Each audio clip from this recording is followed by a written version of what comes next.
Hello everyone, welcome back to Pharma Galaxy again. My name is Jagriti. तो आज के इस वीडियो में हम देखने वाले हैं 5 best medicine for strep throat, जो कि होता है कभी कभी गले में खराश होने लगती है, दर्द होने लगता है बहुत ज़्यादा, टॉन्सिल की प्रॉब्लम्स होने लगती है, मुंह से ब्लड आने लगता है। तो ये सभी संबंधित डिजीज़ के बारे में हम 5 बेस्ट मेडिसिन देखने वाले हैं। तो होप आपको ये वीडियो अच्छा लगेगा, और जो मेरे चैनल पे न्यू हो वो जाके सब्सक्राइब ज़रूर कर लेना। वैसे तो स्ट्रेप थ्रोट सिम्टम्स बहुत सारे हैं, हम कुछ एग्जाम्पल देख लेते हैं। फर्स्ट है सडन सोअर थ्रोट, मतलब आपका मुंह कभी कभी कड़वा हो जाता है। बाद में पेन वेल स्वॉल्विंग, मतलब आप जब खाना निगलना चाहते हो तब गले में बहुत ज़्यादा पेन होता है। फीवर, आपको बुखार आता है। स्वॉलन नेक ग्लैंड्स, आपकी जो टॉन्सिल्स की ग्लैंड्स होती है वो कभी कभी सॉलो हो जाती है, सूज जाती है। लॉस ऑफ एपेटाइट, भूख नहीं लगती। हेडेक, हेड पेन बहुत ज़्यादा होता है। एब्डोमिनल पेन, ये सारे स्टेप थ्रोट और उसके सिम्टम्स हैं। और बहुत सारे सिम्टम्स हैं जैसे कि तो कभी कभी throat pen and painful swelling भी हो सकती है, मतलब आपका गला इतना ज़्यादा दुख सकता है और सूज भी आ सकती है। कभी कभी छोटे टाइनी स्पॉट आते हैं, रेड कलर के दाने आ जाते हैं। फीवर बहुत ज़्यादा आता है और रैशेस भी आने लगते हैं। हम देखते हैं ये बैक्टीरियल इन्फेक्शन एक्चुअली होता क्यों है। तो ये इन्फेक्शन बैक्टीरिया से होता है। बैक्टीरिया का नाम है स्ट्रेप्टोकोकस पायरोजेंस। ये बैक्टीरिया से स्ट्रेप थ्रोट कॉज होता है, ठीक है। और ये ग्रुप ए स्ट्रेप्टोकोकस इस बैक्टीरिया से होता है। तो फ्रेंड्स, ये जो बैक्टीरिया है वो स्प्रेड कैसे होता है। तो ये स्प्रेड ड्रॉपलेट के फॉर्म में एक पर्सन से दूसरे पर्सन में स्प्रेड होता है, मतलब जो इन्फेक्टेड पर्सन रहता है उसके वजह से दूसरे लोग भी इन्फेक्टेड हो सकते हैं। जैसे कि इन्फेक्टेड पर्सन कभी कभी स्नीजिंग करते हैं, कफिंग करते हैं, तो जो बैक्टीरिया है वो स्प्रेड हो जाता है। और इस टाइम पे आपको अवॉइड करना चाहिए एक दूसरे का ड्रिंक और फूड शेयर करना, और आपको जो इन्फेक्टेड पर्सन है उससे थोड़ी दूरी मेंटेन करनी चाहिए। और जब वो कफिंग और स्नीजिंग कर रहे हैं तो उनको हैंकी या रुमाल का इस्तेमाल करना चाहिए, जैसे कि ये बैक्टीरियल इन्फेक्शन ज़्यादा नहीं फैलेगा। तो अब हम समझते हैं स्ट्रेप थ्रोट के बारे में। तो स्ट्रेप थ्रोट ये एक इन्फेक्शन होता है और उसकी वजह से आपके गले में कुछ स्वर फील होने लगता है, गले में थोड़ा सा ईचिंग फील होता है, आपको बहुत ज़्यादा तकलीफ होती है। तो इसका मेन रीज़न एक ही है, जो कि है bacterial infection. Microbial bacterial infection का ग्रोथ आपके गले के अंदर बहुत ज़्यादा होता है, इस वजह से आपको ये सारे सिम्टम्स होने लगते हैं। फॉर एग्ज़ाम्पल, आपने ये स्ट्रेप थ्रोट के मेडिसिन नहीं ली और ये बढ़ता ही रहा, तो इसके बहुत सारे साइड इफ़ेक्ट हो सकते हैं। आपको बहुत सारी कॉम्प्लिकेशन को फेस करना पड़ेगा। फॉर एग्ज़ाम्पल, आपको किडनी में इन्फ्लामेशन हो सकता है और रोमेटिक फीवर भी बढ़ सकता है। तो ऐसी डेंजरस बीमारी हो सकती है। तो स्ट्रेप थ्रोट को जल्दी से जल्दी ट्रीट करना बहुत ही ज़्यादा ज़रूरी होता है। तो ये डिजीज़ ट्रीट करने के लिए 5 बेस्ट मेडिसिन यहाँ पर हमने बताई है। फॉर एग्ज़ाम्पल, फर्स्ट है एमोक्सिसिलिन और एम्पिसिलिन, ये एक एंटीबायोटिक है। फॉर एग्ज़ाम्पल, आपको इसके साइड इफ़ेक्ट होंगे तो आप ये मत लेना। दूसरा भी एक है, जैसे कि एजिथ्रोमाइसिन एंड डॉक्सिथ्रोमाइसिन, कुछ लोगों को ये भी नहीं सूट होता है। तो तीसरा है सिफिक्सिन एंड सेफाड्रॉक्सिल, चौथा है क्लिंडामाइसिन, और पांचवा है पैरासीटामोल और आइबुप्रोफेन। तो ये 5 बेस्ट मेडिसिन है स्ट्रेप थ्रोट के लिए। तो ये मेडिसिन करती क्या है, इसका एक्चुअल वर्क क्या है, वो कैसे रोकता है बैक्टीरियल इन्फेक्शन को, और मार्केट में कौन से ब्रांड अवेलेबल है, इसका हम इन डिटेल स्टडी करने वाले हैं। सबसे पहले मेडिसिन है एम्पिसिलिन मेडिसिन। तो ampicillin it is a capsule type of medication called antibiotics, मतलब ये कैप्सूल फॉर्म में आता है और इसको ही एंटीबायोटिक भी कहते हैं, क्योंकि ये बैक्टीरियल इन्फेक्शन को जड़ से ख़त्म कर देता है। It is a aminopenicillin antibiotic drug. ये एक aminopenicillin antibiotic class of drug का ड्रग है, जिसको ही एम्पिसिलिन कहते हैं। It is one of the popular drug beta lactam antibiotics, मतलब ये बीटा लैक्टम एंटीबायोटिक्स के अंदर आने वाला ड्रग है और मोस्ट पॉपुलर ड्रग है। तो इसके हम देखते हैं इसको कैसे लेना है। इसका डोज कैसे होता है। तो ये 500 मिलीग्राम से 2000 मिलीग्राम ओरली, इंट्रामस्कुलरी, इंट्रावेनस, ये डिपेंडेंट करता है कि बैक्टीरियल इन्फेक्शन कितना ज़्यादा फैला है, उस तरीके से डॉक्टर ये डोज रिकमेंड रिकमेंडेड करते हैं।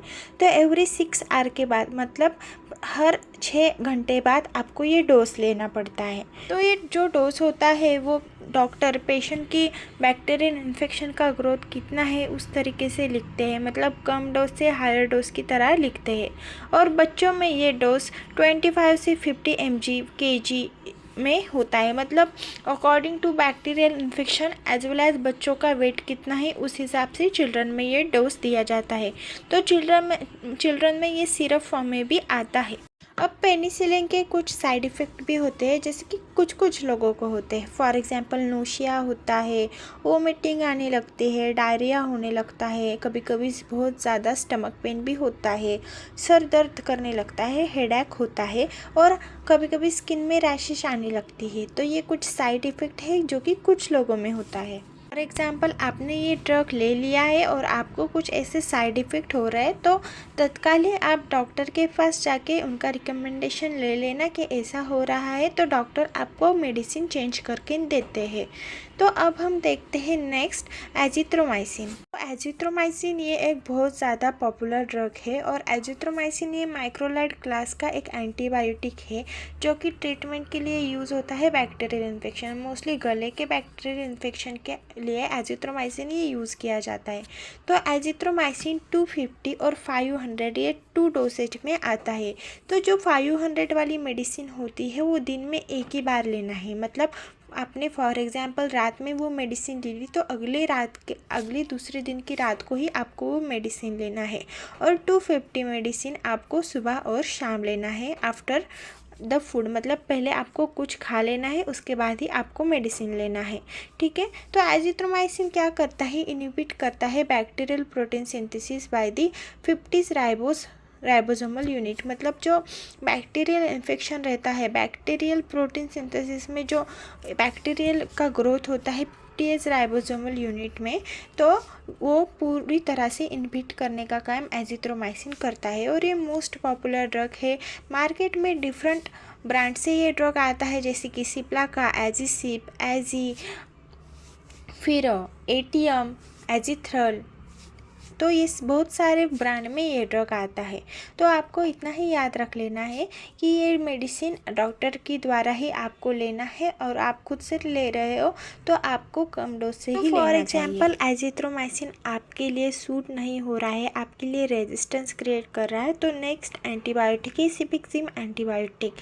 सिपिक्सिम antibiotic it is a drug class of the cephalosporin, मतलब ये सेफेलोस्पोरिन ड्रग का एक ही एंटीबायोटिक है। ठीक है। It is the third generation of cephalosporin category. It work by the fighting and killing the bacteria. इसका मोस्ट इम्पॉर्टेंट वर्क यही है कि वो हमारा जो बैक्टीरियल इन्फेक्शन गले में होता है वो बैक्टीरिया को किल कर देता है एज वेल एज फाइट कर देता है। तो ये सिफिक्सिन टैबलेट होता है, उसका डोसेज यूनिट क्या होता है, ये टैबलेट फॉर्म में आता है, सिरप फॉर्म में आता है। तो ठीक है। तो इसका जो टैबलेट फॉर्म में आता है वो 200 से 400 mg में आता है और वो आपको दिन में 2 बार लेना चाहिए। जो 200 वाला मेडिसिन है, फॉर एग्जांपल सिफिक्स 200 यहाँ पर दिखाई दे रहा है, ZP 200, ये टैबलेट दिन में आपको 2 बार लेना है। तो जो ये ड्रग है वो टैबलेट की फॉर्म में भी आता है और सिरप मतलब सस्पेंशन की फॉर्म में भी आता है। और सिरप के फॉर्म वाले ड्रग जो होते हैं वो बच्चों में ज़्यादा करके यूज़ किए जाते हैं और टैबलेट एडल्ट पर्सन के लिए यूज़ किया जाता है। बैक्टीरियल इन्फेक्शन ख़त्म करने के लिए ये मेडिसिन बहुत अच्छा है। मार्केट में ये ZP 200 और सिफिक्स 200 ये सारे अलग अलग ब्रांड से ये ड्रग आती है। तो नेक्स्ट ड्रग है सेफाड्रॉक्सिल। ओके। तो सेफाड्रॉक्सिल और सिफैक्सिन सेम ही है ज़्यादा करके, पर सेफाड्रॉक्सिल it is a antibiotic drug from the medicine class of the cephalosporin, मतलब सिफिक्सिन की तरह है और ये फर्स्ट जनरेशन सेफेलोस्पोरिन है। ये भी फाइट और किल करते हैं बैक्टीरिया को। और सेफाड्रॉक्सिल it is used for the treat many different types of infection, मतलब कौन से भी इन्फेक्शन में ये यूज़ किया जाता है, bacterial infection as well as different kinds of examples are there. तो यहाँ पर बहुत जगह सेवाड्रॉक्सिल यूज़ किया जाता है। तो जो ये मेडिसिन है वो 0.5 से 1 ग्राम तक आता है, मतलब 500 mg तक आता है। जो 500 mg वाले ड्रग्स होते हैं वो आपको दिन में एक बार लेना है, और 250 वाले जो ड्रग है मतलब पावर वाले ड्रग है वो दिन में 2 बार आपको लेना है खाना खाने के बाद। तो नेक्स्ट मोस्ट पॉपुलर एंटीबायोटिक हम देखने वाले हैं क्लिंडामाइसिन। क्लिंडामाइसिन ये लिंकोसामाइड ये कैटेगरी का एंटीबायोटिक है, ठीक है। सो ये मोस्ट पॉपुलर बैक्टीरियल इन्फेक्शन वाला ड्रग है जो कि इनहिबिट करता है बैक्टीरियल प्रोटीन सिंथेसिस, ठीक है, जो कि बाइंड होता है 23 RNA ऑफ द 50 सब यूनिट ऑफ द राइबोसोम। तो क्लिंडामाइसिन ये एक बैक्टीरियोस्टैटिक नेचर का ड्रग है। तो इसका हम डोज देख लेते हैं। 150 से 200 mg तक आपको ये डोज आता है, और जो ओरली डोज होता है वो आपको 4 टाइम्स लेना है इन पर डे, ओके। सो 150 या 300 वाले डोज आते हैं। जो 150 वाले डोज है वही आपको दिन में 4 बार आपको लेने पड़ेंगे। गाइस, क्लिंडामाइसिन कैप्सूल के कुछ साइड इफ़ेक्ट भी होते हैं, जैसे कि आपको अनप्लीजेंट और मेटालिक टेस्ट मुंह में आ सकता है, नोशिया वोमिटिंग आ सकता है, आपके जो जॉइंट्स होते हैं उसमें बहुत ज़्यादा पेन हो सकता है। जब आप बाइट आपके मुंह के अंदर से ये स्वॉलो कर रहे हो तब आपके गले में बहुत ज़्यादा पेन हो सकता है, मतलब पेन मीनी स्वॉलोइंग, हार्ट बर्न हो सकता है, वाइट पैचेस आ सकते हैं मुंह के अंदर, ज़्यादा स्ट्रेस आ सकता है, उल्टी आ सकती है।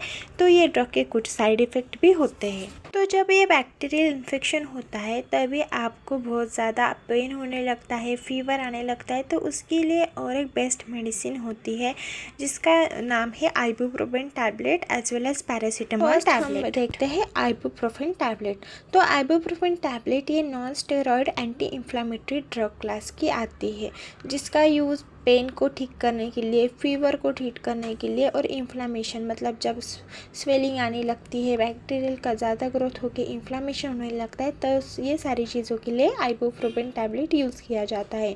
In this include painful menstruate periods pain, मतलब जब पीरियड का पेन होता है तब ये यूज़ किया जाता है।